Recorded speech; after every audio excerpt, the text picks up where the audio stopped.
ಇವತ್ತು ತಮ್ಗೆಲ್ಲ ಗೊತ್ತೇ ಇದ್ದಂಗೆ ಇವತ್ತು ಮೈಸೂರಲ್ಲಿ ಬೃಹತ್ ಸಮಾವೇಶನ ಹಮ್ಮಿಕೊಂಡಿದ್ದೀವಿ. ಕಾರಣ ಅಂದ್ರೆ ಬಿಜೆಪಿ ಹಾಗೂ JDS ಅವರು ಪಾದಯಾತ್ರೆ ಮುಖಾಂತರ ನಾಳೆ ಮೈಸೂರು ಬರ್ತಾ ಇದ್ದಾರೆ. ಆ ಮೈಸೂರಿಗೆ ಕಾರಣ ಯಾವ ಕಾರಣಕ್ಕೆ ಬರ್ತಾ ಇದ್ದಾರೆ ತಮ್ಗೆಲ್ಲ ಗೊತ್ತಿರೋದೇ ವಿಚಾರ. ಮುಂಚೆ ಬಿಜೆಪಿ ಅವರು ಅಸೆಂಬ್ಲಿ ಚುನಾವಣೆ ಅಸೆಂಬ್ಲಿ ನಡೆಯುವಾಗ ಏನಪ್ಪ ಏನಂತೆ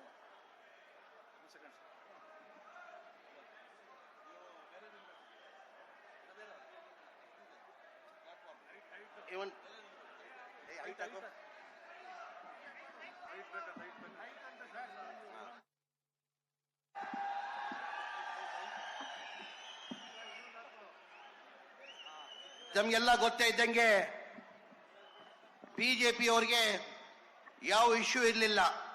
ಈ ಒಂದು ವರ್ಷ 2 ತಿಂಗಳಲ್ಲಿ ಸಿದ್ದರಾಮಯ್ಯ ಅವರು ಕೊಟ್ಟಿದ್ದು ಒಳ್ಳೆ ಸರ್ಕಾರ ಅವರು ಸಹಿಸಕ್ಕೆ ಸಾಧ್ಯ ಆಗ್ತಾ ಇಲ್ಲ.